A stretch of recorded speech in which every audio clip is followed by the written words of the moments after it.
Shadows, the horror movie heroes, by Clouds, read by Distracted by Books.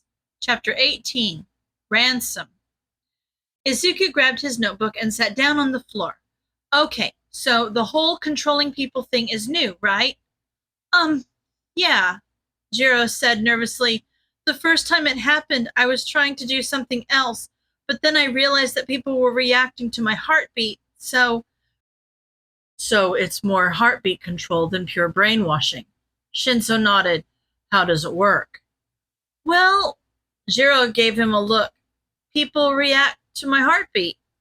Izuku's eyes widened in excitement. With how the human nervous system works, that means that you can make people nervous. Or calm. Jiro shrugged. That's about all I've tried so far. So why do you always run as soon as you use your quirk? Hitoshi asked with a smirk. Because it only works as long as I'm plugged in, Jiro complained. As soon as my heartbeat's not influencing them anymore, they snap out of it. So the first thing we need to do is figure out a way to prolong your influence, Izuku hummed. You mostly try to leave while your victim is calm, from what I've seen. Wait, from what you've seen? Jiro's eyes narrowed. Have you been watching me? Of course I've been watching you, Izuku frowned. I thought that was obvious by now. Anyway, you usually leave when the victim is calm, but have you tried making them nervous before you go? No, Jiro said dryly, because that usually leads them to attacking me. Izuku's not talking about just a little anxiety. Hitoshi sighed. He's talking about launching a full-blown panic attack so that by the time you leave, your victim doesn't know which way is up. That, Jiro gulped, seems a little intense. Well, yeah. Hitoshi shrugged. But nobody's ever fond of brainwashers, and we're practicing these techniques to use against villains. They aren't nice, so why should we be? Think about it, Izuku added. With your hearing, I'm sure you've practiced at least a little bit of stealth. You sneak up on your victim, get them to do what you need them to do, then leave them too disabled to chase you. Jiro hesitated for a long moment. I'm not using it on civilians. Of course not, Izuku smiled, pulling out a burner phone he had picked up on the way there. You'll be using it on heroes. Denki was charging their burner phone when it buzzed. He frowned and opened the message. Mom? Who's Nedzu? Mom immediately jumped. Only the principal of UA. If he's the one texting us, then it must be really important. Denki shrugged and read aloud, Hello there. I hope the exercise is treating you well. I couldn't help but notice that your boy has plans to attend UA, and I thought you might like to know that there will be an interesting learning experience for him at 9 o'clock tonight in the old toy warehouse. Perhaps there might be an objective up for grabs there as well. You never know. Anyway, have a wonderful evening and good luck. He set down the phone. Is he even allowed to give hints like that? He's the principal. Of course he is. Mom grabbed the phone and reread the text. Plus, he's got a reputation for manipulating things behind the scenes. So I'm not surprised. I guess he's taken a liking to you, kiddo. Really? Denki grinned. That's good, right? Very good. Mom smiled back. Well, what are we waiting for? We've got plans tonight. You're really just going to let that kid keep impersonating you like this? Mike asked incredulously. Half the teachers were giving Nedzu significant looks, but he was just smiling and watching it all unfold. Aizawa rolled his eyes. Yeah, right. Like the rat would really pass up an opportunity for prime entertainment like this. Oh, come now. It's not purely for entertainment's sake. Nedzu tutted. I simply don't believe in interfering with a valuable learning experience for our students. Translation. You want to see what happens next. Midnight grinned. So do I.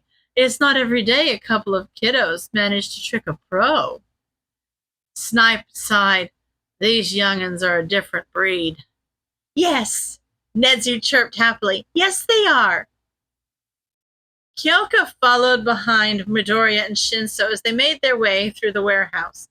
She knew it was just to set the mood, but the rows of broken down toys were definitely creepy. Midoriya glanced around and turned to her. Can you hear anyone else here? Kyoka shook her head. It's just us. So far. Hitoshi corrected. This place is going to be crawling with people pretty soon, so we better find a good hiding spot. Kyoka sidestepped the broken jack-in-the-box and shivered. Why are we here again? Because it's the handoff point for the ransom objective, Izuku answered. A villain managed to kidnap the target during the initial rush, but we can ignore the victim. She's not the objective. The money is. So there's going to be a trade, Jiro asked, and we're going to swoop in and steal the money. Midoriya and Shinso exchanged a significant glance, and Midoriya hesitated before answering, yes. Kyoka huffed. There's something else going on, isn't there? Midoriya smiled. Of course there is. Okay. Kyoka held in her frustration. So what is it? That's for us to worry about. Shinso smirked. Don't worry. It's all part of the plan. Kyoka glared at them. You know, you two are really starting to get on my nerves. Why are you always so cryptic? That just means it's working, Midoriya answered, which didn't clear anything up at all.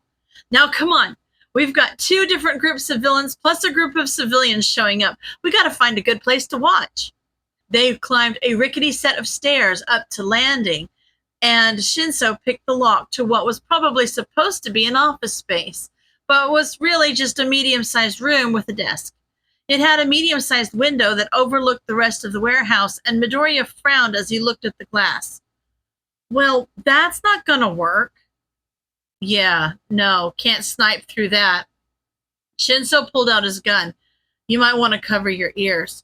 Kyoka hurried to cover her ears as he aimed at the glass.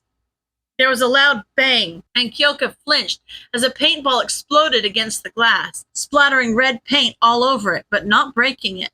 The three of them stared at the window for a long moment before Shinso broke the silence. Well, that didn't work. You were trying to break the glass, right? Kyoka asked. Yep. Midoriya walked over to inspect the window. Well, it made a few cracks at least. Kyoka covered her ears again as Midoriya took out a knife and rammed the butt end of it into the window where the bullet had hit. It took longer than she would have liked, but eventually the window shattered with a crash. Midoriya put away his knife and shook out his hand. Good enough? Shinso nodded. Good enough. Denki and his mom arrived at the warehouse just before the time Netsu had given them. He wasn't sure what exactly was going to happen, but he did know that there was going to be an objective up for grabs. That meant, however, that there were probably going to be other villains. So, Sparky, Mom grinned, we're here. Where do you want to? She was cut off by a loud crash from inside the warehouse, and they exchanged a quick glance before dashing inside. Denki looked around, ready to fight whatever heroes or other villains might come at them, but nothing happened. Nobody came rushing at them or tried to attack them, probably because nobody was there. Denki straightened up. That was weird, right? Mom nodded. Very. Come on, we should hide before everyone else arrives. Denki followed, but couldn't help but wonder if everyone else had arrived already. Izuku, Hitoshi, and Jiro ducked behind the wall under what was left of the window, panting as they listened to the pair of electric villains find a hiding spot. That, Izuku swallowed, was way too close. I don't know why it's such a big deal, Jiro said. Aren't we waiting for those other people to arrive? First of all, Izuku raised his finger, the timing's not right. Second of all, that lady is not the kind of person we want to fight head on. Jiro raised an eyebrow. Why not? Well, Izuku's been digging up whatever he can on everyone involved in the exercise, and that woman, Hitoshi whispered, is a pro-hero in her daily life. Jiro paled, which Izuku thought was the appropriate reaction. The only reason he'd felt confident enough to even invite them was because there was going to be so much else going on, and it would give them a chance to take her out of the game as early as possible. Now that they'd potentially lost the element of a surprise, dang it, Izuku muttered and pushed himself away from the wall. The meeting's happening any minute, Izuku, Hitoshi hissed. Where are you going? Izuku grabbed his phone. To call in reinforcements. End of chapter.